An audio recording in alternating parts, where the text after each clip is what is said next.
we're here with Craig Griffin, National Women's Endurance Track Coach for Cycling Canada, who is here in Mississauga with the rest of the national coaches for a series of meetings as we prepare for the next two extremely important years leading into the Pan Am Games and then Rio 2016. So, Craig, I mean, you're not new to the program. You've certainly been around and through the Commonwealth Games and so on, but you're one of the newer coaches for this greatly expanded track program that Canada's instituting. Can you give us a little bit of an idea of what your job is and how things are going at this point? Yeah, definitely. Well, I came on last year in June of 2013, really tasked with taking the women's endurance program, track endurance program, and trying to build upon what's already been established. I'm very fortunate that I stepped into a situation where, or a role where we have a lot of good history, some fantastic results the last few years going into London and London itself. So my job is to really pick up where we left off in London and continue to build our program. And again, not just talking about results, but build a program that is sustainable all the way through, not just Rio, but 2020 in Tokyo. So I'm really excited because not many coaches get the opportunity to come in and into a program that's already well established and getting results. But there's also some pressure too, because not only do we want to get results, we want to get better results than we did in London, which was a bronze medal. Now, I mean, you have been getting results. I mean, in the World Championships this year in Cali, I mean, we were running neck and neck with the Brits, or sort of the standard bearers for the team pursuit for a big chunk of that race. So I'm assuming that you're pleased with the direction the program's going. Oh, definitely. We've got a great group of athletes, and they work really hard. They're really committed and conscientious, and I think that the longer event, now that it's 4K for women as with the men's, is advantageous to our athletes and the type of athletes that we have. So it's very encouraging to come out, in the first year under my guidance and be able to continue to improve on what had been established earlier on.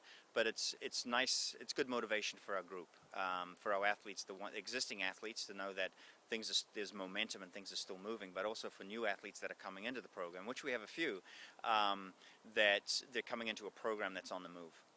I guess that's one of the other questions I have is about recruitment for the program, because obviously there's been some turnover. Tara Whitten, who is one of the anchors of the team in London, has pulled back from the track. So, I mean, what is the current status in terms of development and recruitment?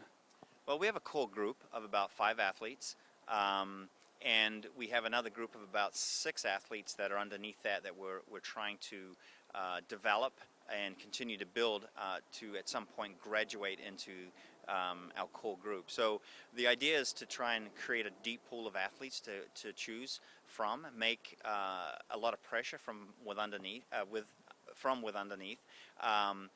and really, create a group where we're not reliant on any one athlete.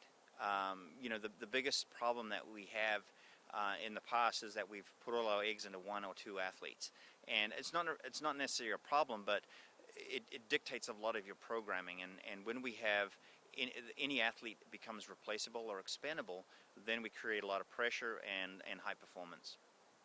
And I mean, Team Pursuit we talked about quite a bit, but it's not the only program. There's also the Omnium, which Canada also has won medals and world titles in. Oh, definitely. The Omnium is an event we're targeting for Rio. We've got some good candidates for that. There's, the Team Pursuit and the Omnium, actually, the training go quite well, and they go hand in hand. So an Omnium rider will come out of the Team Pursuit lineup. Which athlete, we don't know yet. We've got a couple of really good candidates. So the Team Pursuit is our primary focus, but the Omnium is definitely something that we're going to continue to pursue, and I believe that we've got some talent within our group that's going to be on the line in Rio and have a chance. Last question. I mean, we're now less than a couple of months away from you guys being in Milton and using it as a base. How's that going to affect things? Oh, it's exciting. We've never had this before. We've never had a centralized training venue.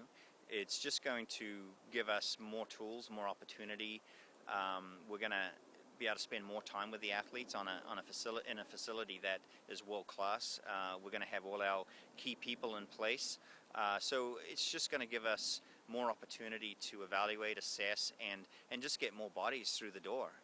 And it's all about numbers. The more people we have coming through the door and getting on the track is eventually going to give us more opportunity to find those diamonds in the rough that we're all looking for. Well, thanks very much, and we're looking forward to see what happens on the track. Thanks. Appreciate it.